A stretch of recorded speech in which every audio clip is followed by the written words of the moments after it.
ছাত্ৰ-ছাত্ৰীসকল আজি মোৰ অন্য এটা ভিডিঅ'লৈ স্বাগতম জনাইছোঁ। আগৰ আলোচনাত আমি কৰিছিলোঁ কৃৎপ্ৰত্যয়ৰ বিষয়ে আলোচনা কৰিছিলোঁ। গতিকে কৃৎপ্ৰত্যয় কি আছিলে? কৃৎপ্ৰত্যয়সমূহ ধাতুৰ লগত যোগ হয়। ধাতু মানে কি? ক্ৰিয়াৰ প্ৰকৃত ৰূপ। গতিকে আজি আমি আলোচনা কৰিম তদ্ধিত প্ৰত্যয়ৰ বিষয়ে। গতিকে তদ্ধিত প্ৰত্যয় কেনেদৰে হয় বা কাৰ লগত যোগ হয় বা তদ্ধিত প্ৰত্যয় হয় বুলি শব্দটো তদ্ধিত প্ৰত্যয় যোগ হৈ আছে বুলি আমি কেনেকৈ জানিম? এতিয়া চোৱা, তদ্ধিত প্ৰত্যয় হৈছে মূল কথাটো হৈছে প্ৰাতিপদিকৰ লগত যিবোৰ বৰ্ণ বা বৰ্ণ সমষ্টি যোগ হয় তাক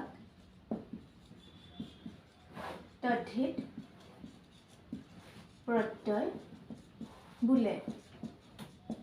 গতিকে আমি দেখিছোঁ যে প্ৰাতিপদিকৰ লগত যিবোৰ বৰ্ণ বা বৰ্ণ সমষ্টি যোগ হয় তাক তদ্ধিত প্ৰত্যয় বোলে। এটা হ'লে বৰ্ণ, এটাতকৈ বেছি যদি বৰ্ণ যোগ হয় তেতিয়াহ'লে ই বৰ্ণ সমষ্টি হ'ব। গতিকে এতিয়া আমাৰ মনলৈ আহিছে যে প্ৰাতিপদিক মানে কি?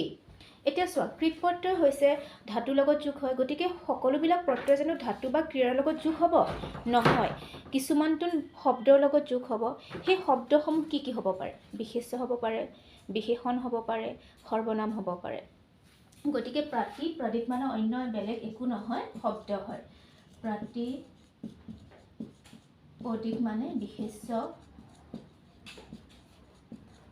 বিশেষণ আৰু সৰ্বনাম।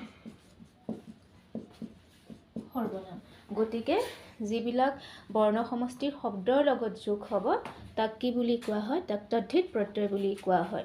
গতিকে কেইটামান উদাহৰণলৈ যাওঁ। উদাহৰণৰ সহায়ত আমি বুজাত বেছি সহায় হ'ব।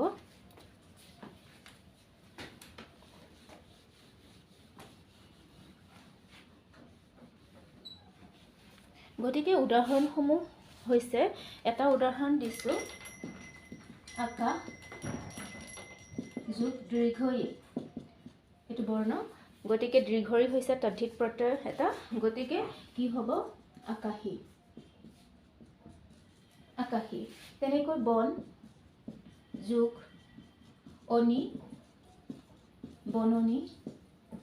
ধান যোগ অনি, ধাননি। ধাননি। তেনেকৈ গাঁও যোগ গাঁৱলীয়া, এইটো অলিয়া, কি হ'ব? গাঁৱলীয়া হ'ব।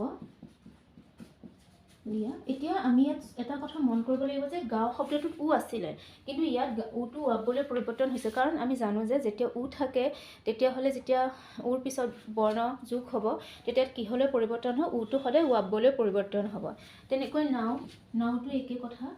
নাও যোগ অৰিয়া, ইয়াত অৰিয়া, ইয়াতে অলিয়া প্ৰত্যয়, ইয়াতে অৰিয়া প্ৰত্যয়, কি হ'ব? নাৱৰীয়া। নাৱৰীয়া। গতিকে এনেদৰে বহুত উদাহৰণ আছে তদ্ধিত প্ৰত্যয়। মাত্ৰ আমি জানিব লাগিব যে তদ্ধিত প্ৰত্যয়টো আমি কেনেকৈ উলিয়াম। নিয়ম বহুত আছে, কিন্তু মূল কথাটো আমি জানিলে আমাৰ সহজ হৈ পৰিব। আমি শব্দটো উলিয়াই ল'ম। যেনেকৈ চোৱা, গাঁৱলীয়া মানে কি? যিসকল গাঁৱত বাস কৰে। গাঁৱত বাস কৰে মানে কি? ইয়াৰ শব্দটো হ'ব গাঁও, আৰু অতিৰিক্তখিনি মানে যিহেতু উৱাব অ আছে, আকাৰ হস্যইকাৰ নাই, আমি জানো যে ব্যঞ্জন বৰ্ণৰ লগত অ থাকে। গতিকে অ আৰু অতিৰিক্তখিনি হৈছে লিয়া, অলিয়া। গতিকে সেই অতিৰিক্তখিনি আমি বেলেগ কৰিব লাগিব আৰু মূল শব্দটো আমি পৃথক কৰি উলিয়াব লাগিব, আৰু সেয়াই হৈছে তদ্ধিত প্ৰত্যয়। তেনেকৈ বননি, বন এইটো শব্দ হয়, বিশেষ্য হয়। ইয়াৰ লগত অনিখিনি অতিৰিক্তভাৱে আছে, গতিকে অতিৰিক্তভাৱে থকাখিনি হৈছে প্ৰত্যয়। গতিকে আমি যদি ভাঙি দিওঁ, শব্দ হ'ব বন আৰু প্ৰত্যয় হ'ব অনি। গতিকে তোমালোকক কেতিয়াবা এনেকৈও দিব পাৰে যে বননিটো দিয়া থাকিব, ইয়াক প্ৰত্যয় ভাঙি দেখুওৱা। তেতিয়াহ'লে আমি কি কৰিম? মূল শব্দটো উলিয়াই ল'ম। শব্দ যি টি হ'লে নহ'ব, শব্দ হ'বলৈ হ'লে কি হ'ব লাগিব? এটা নিৰ্দিষ্ট অৰ্থ থাকিব লাগিব। গতিকে আমি উলিয়াই ল'ব লাগিব। যিহেতু বন এইটো বিশেষ্য, আমি বিশেষ্য পদ মানে শব্দ, গতিকে আমি উলিয়াই ল'লোঁ শব্দটো, প্ৰকৃত শব্দটো উলিয়াই ল'লোঁ, আৰু যোগ অনি, গতিকে বননি। এনেদৰে তদ্ধিত প্ৰত্যয় বহুত আছে, মই মাত্ৰ কেইটামানহে উদাহৰণ দিছোঁ। গতিকে এনেদৰে তোমালোকে প্ৰেক্টিছ কৰিবা, গতিকে এইটো তদ্ধিত প্ৰত্যয় কৃত্তৰ প্ৰত্যয় বহুত গুৰুত্বপূৰ্ণ হয়, কাৰণ ক্লাছ 10ৰ CBSE টো ক্লাছ 10ৰ এক্সামত আহি আছে। গতিকে আজিলৈ এইখিনিয়ে মোৰ আলোচনা বিষয়। গতিকে পুনৰ নতুন ভিডিঅ' লৈ আহিম। গতিকে ভাল পালে আপোনালোকে মোৰ ভিডিঅ'টো লাইক কৰিব আৰু মোৰ চেনেলটো ছাবস্ক্ৰাইব কৰি দিব। ধন্যবাদ।